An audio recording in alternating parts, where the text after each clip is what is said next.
wafatnya Sultan Adiwijaya atau Joko Tingkir. Perang antara kerajaan Pajang dan tentara Mataram tak dapat dihindarkan. Sultan Adiwijaya dan Panembahan Senopati berdiri berseberangan sebagai lawan, berada di belakang tentaranya masing-masing dengan lambang-lambang kebesarannya masing-masing. Sultan Adiwijaya duduk menunggangi seekor gajah lambang kebesaran kerajaan Pajang, dan kerisnya Kiai Sengkela di belakang pinggangnya. Panembahan Senopati duduk di atas pelana kuda jantan putih kesayangannya, tombak Kiai Pleret di tangan kanannya, mustika wesi kuning di sakunya, berbagai macam jimat rajahan di balik bajunya, dan pusaka bende Mataram di tangan pengawalnya di sebelah kirinya. Tetapi tentara Pajang masih lebih tangguh dan lebih terlatih daripada tentara Mataram. Sepanjang pertempuran pasukan Mataram selalu terdesak, dan korban banyak sekali berjatuhan di pihak Mataram. Bala bantuan prajurit dan orang-orang sakti dari sekutu-sekutu Mataram terus berdatangan, tetapi tetap saja mereka selalu terdesak dan korban terus berjatuhan, bahkan walaupun bende Mataram sudah sering dibunyikan. Bende Mataram adalah pusaka Mataram yang kegaibannya berguna untuk menaikkan moral dan semangat tempur pasukan, dan sekaligus juga melemahkan semangat tempur dan mengacaukan konsentrasi lawan. Setiap bende tersebut dibunyikan, semangat tempur pasukan Mataram bangkit lagi mendesak pasukan Pajang yang menurun konsentrasinya. Para spiritualis Mataram di belakang barisan juga sejak awal tak henti-hentinya membacakan doa amalan dan mantra mereka. Tetapi segera setelah itu pula kekuatan batin Sultan Adiwijaya dikonsentrasikan, menetralisir pengaruh gaib pusaka bende Mataram dan ilmu-ilmu sihir mereka. Pengaruh gaib bende Mataram dan ilmu-ilmu gaib para spiritualis Mataram hampir tak berarti, dan pasukan Pajang yang memang lebih tangguh dapat selalu menekan pasukan Mataram, sehingga korban terus berjatuhan di pihak Mataram. Kalau hanya menghadapi Panembahan Senopati dan pasukannya beserta gabungan pasukan dari kadipaten atau kabupaten yang bersatu di bawah Mataram dan orang-orang sakti mereka di pihak Panembahan Senopati, sebenarnya bila dikehendakinya Sultan Adiwijaya tidak memerlukan tentara untuk menghadapinya. Sekalipun dirinya sudah tua, tetapi tenaganya dan kesaktiannya ditambah dengan kesaktian pusakanya masih cukup mumpuni untuk ia sendirian menumpas mereka semua. Apalagi ilmu andalannya Lembu Sekilan sudah matang sempurna dalam dirinya, menjadikannya tak dapat dikenai pukulan dan serangan berbagai macam senjata tajam dan pusaka dan sihir. Tetapi Sultan Adiwijaya sengaja datang bersama tentaranya dan menunggangi seekor gajah lambang kebesaran kerajaan Pajang untuk menunjukkan kebesarannya sebagai seorang raja. Ia sengaja menunggu saja, tidak turun dari tunggangannya, tidak turun ke gelanggang perang, hanya memperhatikan saja dari jauh. Ia menunggu sampai Panembahan Senopati anak angkatnya itu datang sendiri kepadanya. Ia ingin mendengar langsung dari mulut Panembahan Senopati mengapa ia berani kurang ajar kepadanya ayahnya dan berani berhadapan perang melawannya rajanya. Sekalipun Panembahan Senopati diberinya kekuasaan di tempat yang sekarang disebut Mataram, sebagai warisan dari ayah tirinya Ki Pamanahan, tetap saja Mataram adalah bawahan Pajang, harus tunduk kepada Pajang. Tidak apa-apa Mataram tidak menyerahkan upeti atau pajak, karena Mataram memang dibebaskan dari keharusan membayar upeti atau pajak sebagai tanda jasa dan terima kasihnya dulu. Tetapi ketika orang-orang generasi tuanya datang menghadap ke Pajang menjaga kekerabatan, justru Panembahan Senopati tidak mau ikut datang.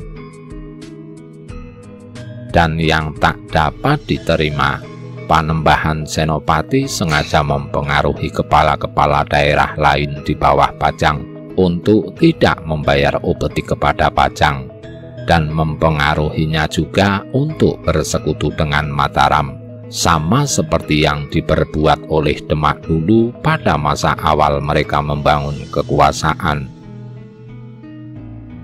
Sultan Adiwijaya tetap menganggap Panembahan Senopati adalah anak angkatnya, yang sudah dianggapnya sama seperti anak sendiri, yang bahkan anak-anaknya pun sudah akrab dan memandang saudara kepada Panembahan Senopati. Di matanya tidak sepantasnya seorang anak kurang ajar kepada ayahnya, apalagi sampai berani melawannya, rajanya. Ia tidak ingin menurunkan tangan besi kepada anaknya itu bila sang anak mau meminta maaf kepadanya. Dan semua tentara yang dibawanya untuk mengalahkan tentara Mataram hanyalah sebagai pelajaran saja, supaya Mataram dan wilayah-wilayah lain di bawah Pajang tidak menentang kebesaran Pajang. Semua yang menentang Pajang akan rata dengan tanah. Peperangan kelihatan sekali berat sebelah. Tentara Mataram walaupun dibantu oleh orang-orang sakti dan tentara kiriman dari kadipaten dan kabupaten yang bersekutu dengan Mataram, memang belum sekelas dan tidak dapat disejajarkan dengan tentara kerajaan Pajang. Apalagi ketentaraan kerajaan Pajang sekarang sudah jauh lebih kuat daripada kerajaan Demak dulu. Korban terus berjatuhan di pihak Mataram. Hasil akhir jalannya perang sudah bisa diperkirakan, tinggal menunggu waktu saja sampai semua tentara Mataram menyerah atau mati. Tetapi tiba-tiba suatu fenomena gaib meliputi Sultan Adiwijaya. Sukma halus para leluhurnya, mantan-mantan Raja Singasari dan Majapahit datang berkumpul di sekelilingnya. Sri Rajasa Kertanegara, Raden Wijaya beserta istri-istrinya, Ratu Tribuana Tunggadewi dan adik-adiknya, pembesar-pembesar dan para bangsawan yang setia kepada Singasari dan Majapahit bersama-sama datang kepadanya. Ibu kandungnya, istrinya di sebelah kirinya, anak mereka Raden Rangga duduk di atas gajah di belakangnya. Berbagai macam sasmita gaib masuk ke kepalanya. Ibu Ratu Tribuana Tunggadewi lembut berkata kepadanya, "Tidak usah dilanjutkan ambisimu menjadi penguasa tanah Jawa. Sudah cukup kiranya kamu menjadi penerus kami, menjadi pamungkas raja-raja Singasari dan Majapahit. Mulai hari ini juga wahyu raja yang ada padamu sudah akan pergi kembali kepada yang memberi wahyu.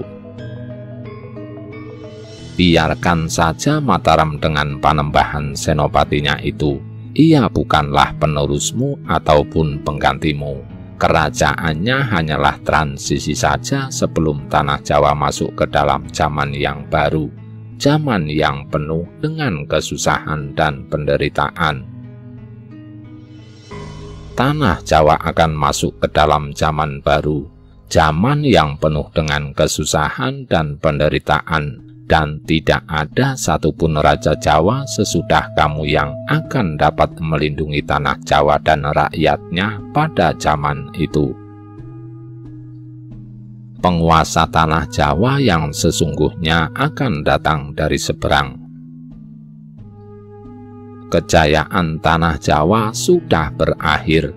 Tidak akan ada lagi panji-panji kebesaran yang akan dikibarkan, karena tanah Jawa akan menjadi jajahan orang-orang dari seberang. Kebesaran tanah Jawa akan menjadi rampasan perang. Tak ada lagi yang akan tersisa. Kebesaran tanah Jawa sudah habis.